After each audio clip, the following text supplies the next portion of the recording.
Yeah, good to see you this morning, Ivan. A little bit grey around the gills. It was, it was good to catch up with a lot of people last night and thank them for all the work they've put into this campaign. Very proud to be the 19th Lord Mayor or Lord Mayor-elect, but on Tuesday, all things being equal, be sworn in as the Lord Mayor, really humbled and certainly honoured. It's a privilege, and it's something that we now front up and get to work. Here's the thing. Last night, I understand that there was a time where you say you're not going to make it because you think the preferences. Yeah. So in a game where it's kind of 5 against 1, typically going into this election, you're the favourite, being the incumbent to a degree. 10 months as acting Lord Mayor, so you've got 5 people virtually gunning for your role. So they kind of naturally would be getting together. No one's going to swap preferences with a person who they think was going to finish first or second. So from that point of view, it's going to be tight. 30% of the vote. First preferences doesn't necessarily guarantee you a win. How does it feel like to be the cat that got the cream? It's a tricky thing, and it's still bittersweet because we've got a council election still unfolding, and a lot of good people have contributed to the city, and we have to see how that unfolds. But ultimately, I don't know. It'll probably sink in a week or two, to be honest. At the moment, it's still a little bit numb. Yeah. All right. So, your speech inside to your supporters and all the rest of the electors, are you able to summarise the gist of it and what sort of vision you've got?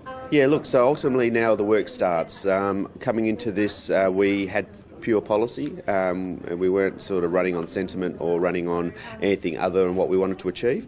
And the thing that I do want to achieve is a stable city. I want to achieve a well-governed city, and I want to achieve the safest capital city in Australia. So that's something now that we go to work on, and I need to get 8 councillors on board with that and move forward. And the city of Perth is without a doubt one of the most exciting cities in the whole world, and that's not a big statement. That's not just something that I'm saying because I'm West Australian and a proud Perth person and the current Lord Mayor-elect. There's no other place in the world, if you're a 20-year-old young person, that you'd want to be. The city has so much opportunity coming up for us to do with geopolitics, to do with where we are in the region of one of the fastest growing regions in the history of the world, and Perth has a lot to offer. I have to ask you, top 3 priorities of this job, and what would you want to do by the end of next year? Yeah, well, number 1 is to be the safest capital city in Australia, and the reason I want to do that is the knock-on effect fiscally, from a tourism point of view, from an education point of view, for people studying abroad, for our residents.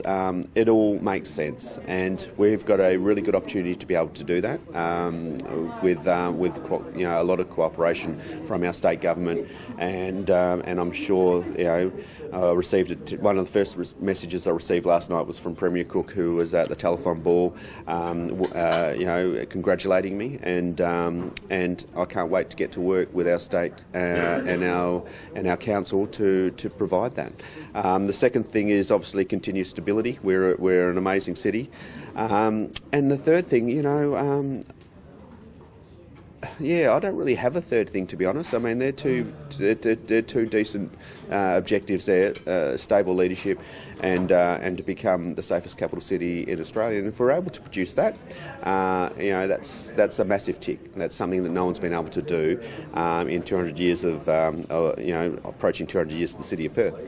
Right. So next week, there must be something you want to do, or at least tonight you can finally relax. Yeah, so we certainly relaxed a little bit last night, catching up with our whole team, and a lot of people who come along for the journey. And it's funny how angels come into your life, but some people come into your life who you hardly even know, and next thing you know, they become some of your greatest supporters.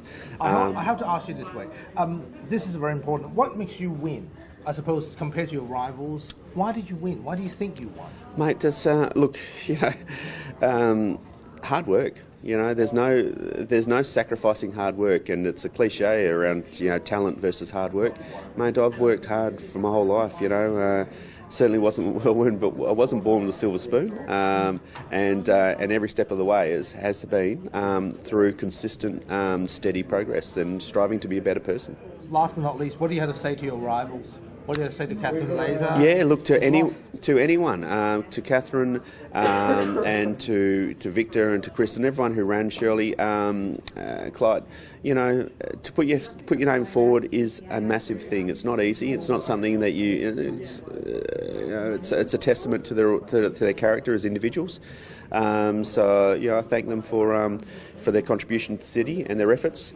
There has to be a winner, and this time, the universe has chosen me, and now it's my job to back that up and make sure that I can prove to those that have put their faith in me that I was the right person for the job, and I'll do that.